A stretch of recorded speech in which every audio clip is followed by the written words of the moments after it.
நான் ஒரு காட்சியை சொல்றேன், நீங்க கேமரா மைண்ட்ல இருக்கிற ஒரு கேமரா ஆன் பண்ணுங்க. நான் ஒரு காட்சியை சொல்றேன். போர்க்களம், சங்கு ஒலிச்சிருச்சு, களத்துல குதிக்கிறான். யாரு? நம்ம வீரன். ஒரு காட்சி பாருங்க. அவன் கையில வேல் வச்சிருக்கான். அவன் எல்லாரையும் அடிச்சுட்டே இருந்தவன் என்ன பண்ணா, நேர ஒரு யானை கிட்ட போயிட்டாங்க. யானையும் அவனை பார்த்துருச்சு. இப்போ ரெண்டு பேரும் போர்ல இருக்காங்க. இவன் என்ன பண்ணியிருக்கான், கரெக்டா அந்த வேல் எரிஞ்சு எடுத்து வேலை அடிச்சிட்டான். வேலை அடிச்சிட்டான். யானையினுடைய மத்தகத்துக்குள்ள வேல் போயிடுச்சு. அவ்வளவுதான், இன்னும் கொஞ்ச நேரத்துல யானை இறந்துரும். ஆனா அந்த யானைக்கு ஒரு ஃபோர்ஸ் இருக்கு. அந்த ஃபோர்ஸ்ல அது சாகல, முன்னேறுது. இன்னும் ஒரு வேல் இருந்ததுன்னா அவன் அடிச்சிருவாங்க யானைய. அவன் கையில ஒரு வேல் தான் இருக்கு. அவன் வேல் தேடுறான். கண்ணில் காட்சி வருதா? முன்னால மத்தகத்தில் வேல் பாய்ந்து ஒரு யானை வருகிறது. இந்த பக்கம் அந்த பக்கம் தேடுறாங்க. அவனுக்கு வேல் கிடைச்சிருச்சு.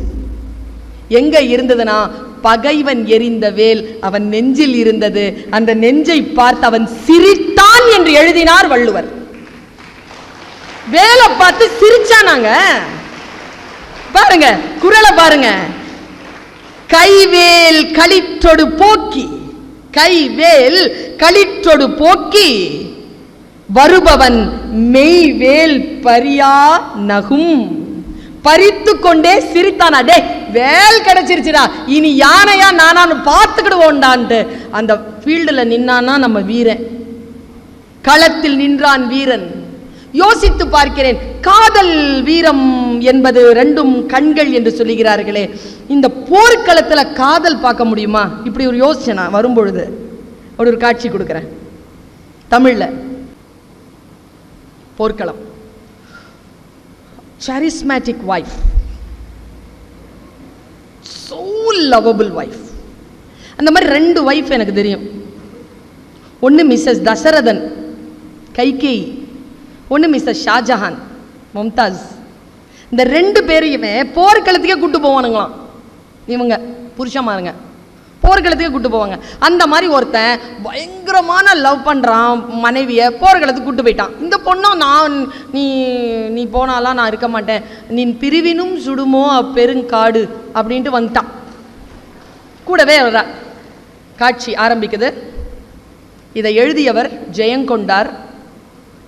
எழுதப்பட்ட நூல் பரணி. ஆனை 1000 அமரிடை வென்ற மாணவனுக்கு வகுப்பது பரணி. 1000 யானைகளை எவன் ஜெயிக்கிறானோ அவன் பேர்ல தான் பரணி பாடப்படும். அப்படி பாடப்பட்ட ஒரு பரணி இலக்கியத்தில் ஒரு காதல் காட்சி. போர்க்களம் போயிட்டு வைஃப் அனுப்பி வச்சுட்டான். தன்னுடைய மனைவி காதலனை கணவனை அனுப்பி வச்சுட்டான். அவன் போறான். நான் ஏன் காதலனை கணவனைன்னு 2 வார்த்தை சொன்னேன்னா, தமிழ் மரபுல ரெண்டும் ஒன்று தான்,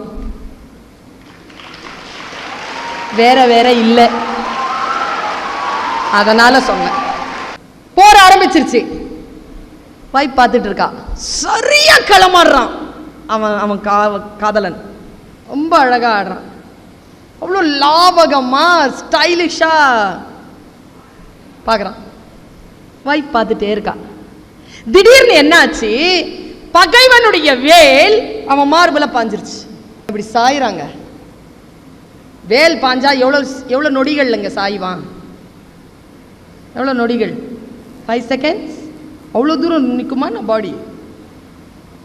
நின்ன அப்படி சாயிறாங்க. எங்க இருந்தோ அவ வேல் பாஞ்சதை பார்த்த உடனே நேரா ஓடி வந்தாலாம். பாருங்களேன், ஆயிரக்கணக்கானவர்கள் களமாடி கொண்டிருக்கக்கூடிய அவையில் தன் கணவனை சரியா கண்டுபிடிச்சா பாருங்க, அதுவே காதல் தானே.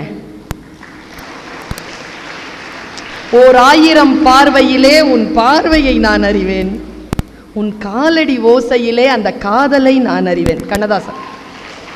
ஓடி வந்து தன் உடம்பால தன் புருஷன் உடம்ப அப்படி தாங்கிட்டாளாம்.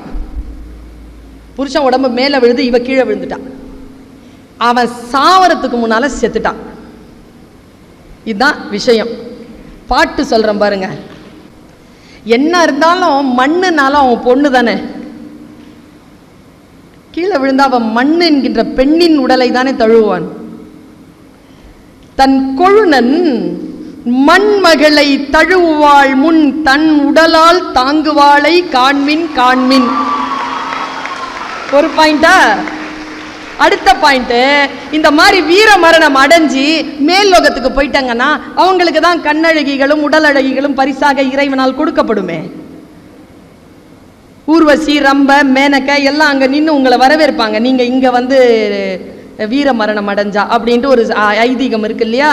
அதனால தன் கணவன் செத்துட்டானா அங்க போன உடனே யாராவது ஒரு பெண் வந்து, விண்ணாட்டு மகளிர் தன் கணவன் உயிரை புணரா முன்னம் தன் ஆவி ஒக்க விடுவாளை காண்மின் காண்மின். மண்மகள் தழுவாள் முன் தன் உடலால் தாங்கி விண்ணாட்டு பெண்கள் அவன் உயிரை புணர்வதற்கு முன்பு தன் ஆவி ஒக்க விடுவாளை காட்டுகிறார் ஜெயங்கொண்டார் பரணியில்.